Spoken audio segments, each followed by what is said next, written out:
Howdy folks, AJ coming at you again, your resident vintage gamer, and it is time for my part 2 of my Salt Lake Comic Con 2014 review. If you missed part 1, I'll put an annotation here, and you can go check that out. That's basically the photograph and video montage of all the pictures and video and stuff we took. Me and my buddy went, and he served as my photographer. And you'll get to go see what that was all about. This video will be specifically about my actual review of the con and then all the loot that I got. So, without further ado, let's go.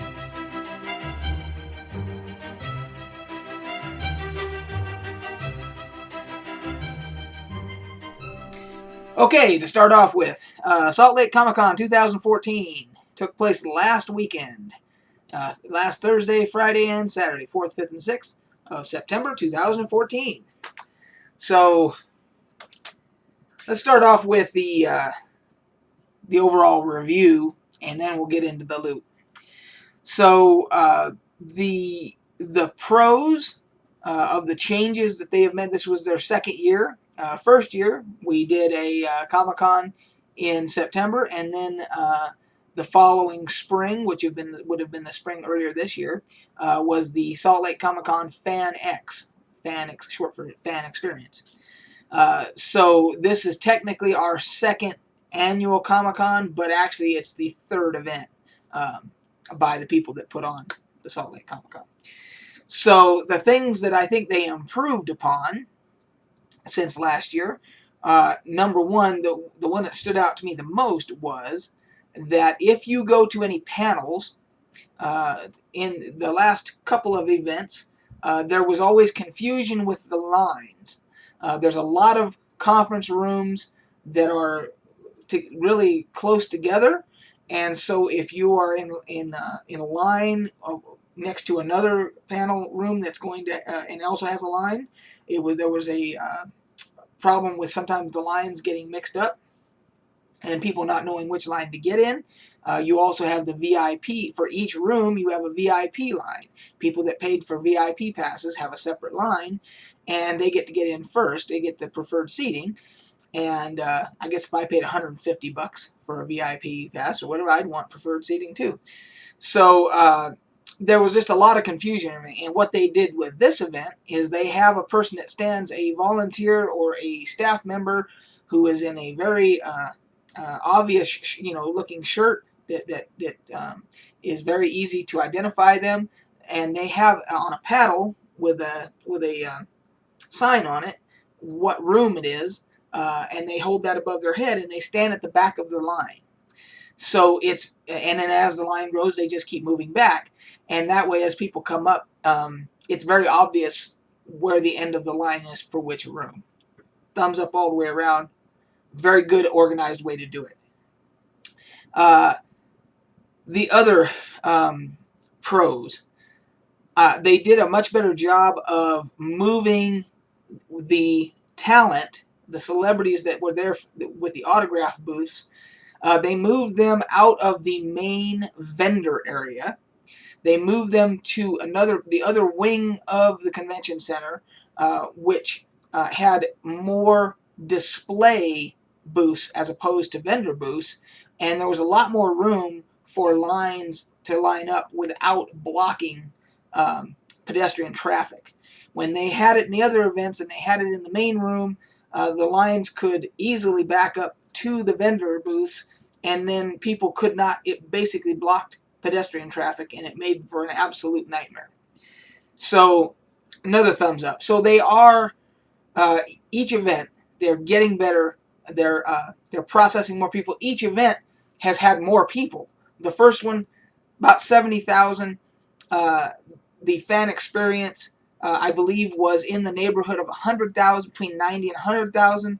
And then this event, they're saying, was over 120. We eclipsed the 120,000 mark, which puts us up in the elite of the Comic-Cons with San Diego and New York. So they're improving. They're getting better. Now, the cons.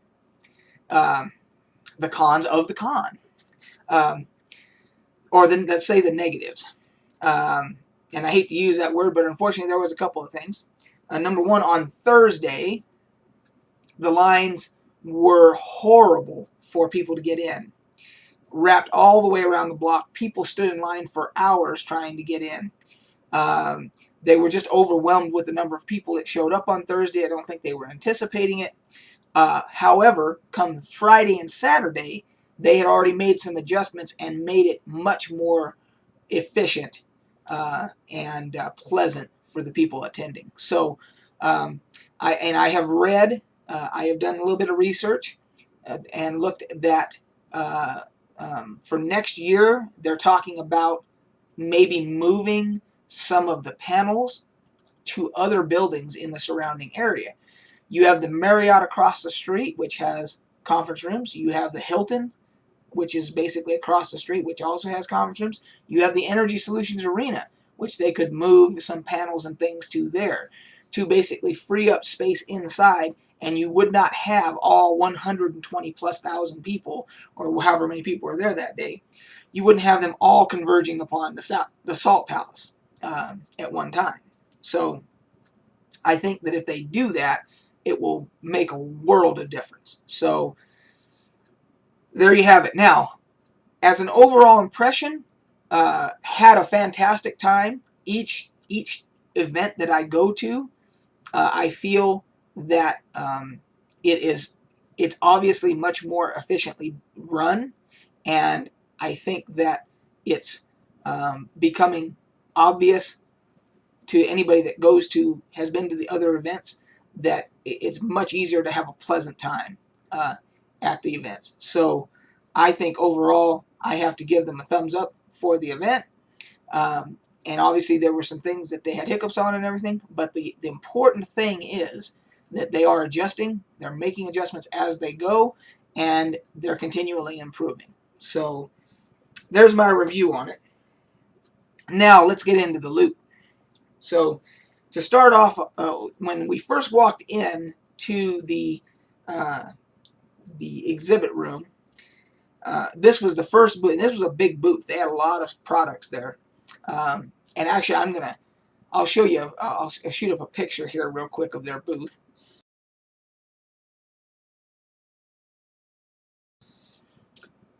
And so I ended up buying one of their tomes. And this is what it looks like. Let me wrap this up the way it should look. So it should look like that when you get it.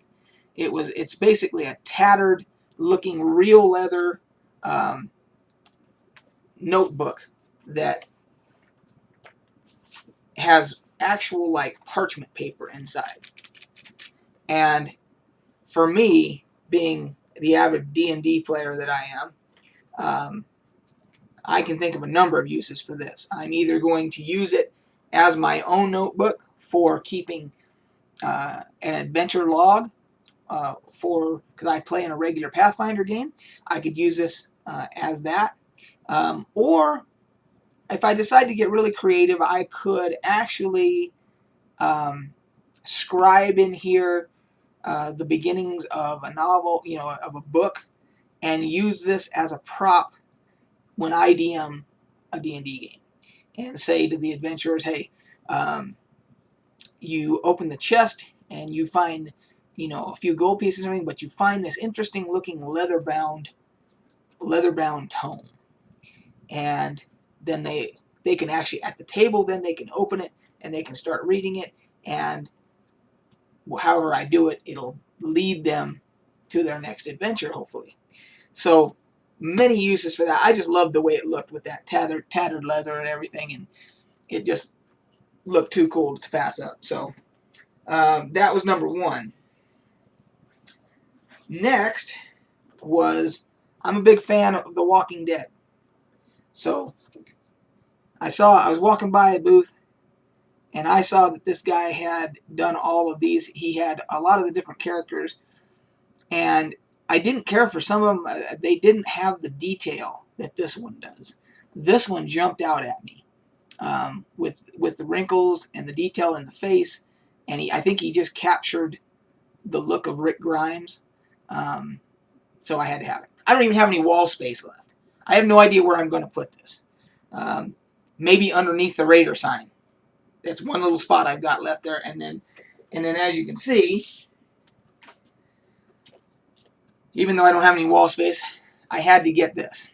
This is the lovely Miss Chloe Dykstra from Heroes of Cosplay.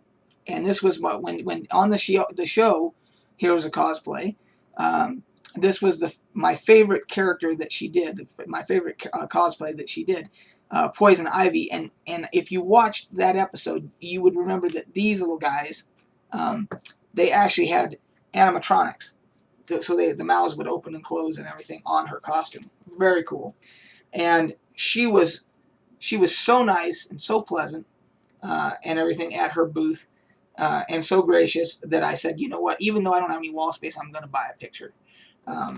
So I believe in supporting, the people that bring me entertainment that I enjoy. I believe in supporting them. So I went ahead and bought one.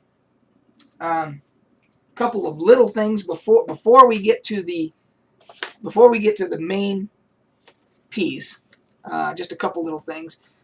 With the Salt Lake Comic Cons, you get one of these every time that you buy your ticket or whatever. This comes with your wristband and everything, and this is to be used if you sign up for a photo op or whatever. You can hand this to them, and it's good for the face value for that. But I decided to start keeping them as little souvenirs. So I have one of all the events, all 3 events. I have one of each. This one has Stan Lee on it, so I definitely had to keep that one. And what I'll do is I'll probably get just a little album, a little photo album or something, and start putting them in there as the years go on. And then one little cute thing. One of the cool things about going to these cons is that, these people that are trying to get noticed or trying to get discovered as artists or whatever, they'll just hand you stuff as you're walking around. And somebody handed me this little hand-done, it's just a little comic book. And so I will, at some point, I'll just peruse through this and see what it's about. But I just thought it was kind of neat to show that you get all this stuff that people just hand to you and everything. So, I almost forgot one. So, I'm also a big fan of The Big Lebowski. It's one of my favorite movies of all time. And the guy had posters and stuff there. And I said, well, I'm out of wall space and everything. And he goes, oh, well, you got room for one of these then. And he actually it's a candle, and it's got the Dude Abides on there with Lebowski on there. And then on the back, it's actually got the recipe for the White Russian, or as the dude calls it, the Caucasian drink. And it's got the little recipe there. And so I thought, well, I don't have wall space, but I have room for that. And so I thought that was kind of cool.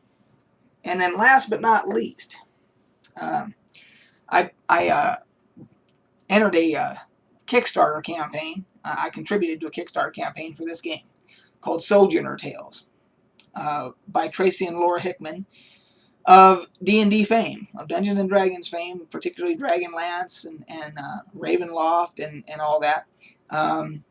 And it's an interesting board game because it's the first game where you're going to be able to use your device, your iPad, your iPhone, your Android tablet, your Android phone, whatever, along with the game to download content chapters and content modules for the game. So you buy the game, and then there will be new content being made so that the story changes based upon the app. You just download the free app that goes with it, and you download the content for it, and it changes. They can have horror, they can have all different themes of stories and adventures and everything that go along with the game. I'm going to do a much more in-depth review of this as a standalone video once my wife and I set it up and play it for a good evening or whatever. But the bottom line is that I couldn't wait. I was able to actually just pick it up there because I knew they were going to be there, and they had it set up where if you were going to pick it up there, you just emailed them and all that. And I was able to get it autographed here by Tracy, and then the next time that they're going to be in an event, I will ask if Laura can also autograph it for me. So that's the loot. So there you have it. You have my 2014 Salt Lake Comic Con review and loot, whatever you want to call it, showcase. Loot showcase. There we go. That's it. We will catch you guys on the flip side.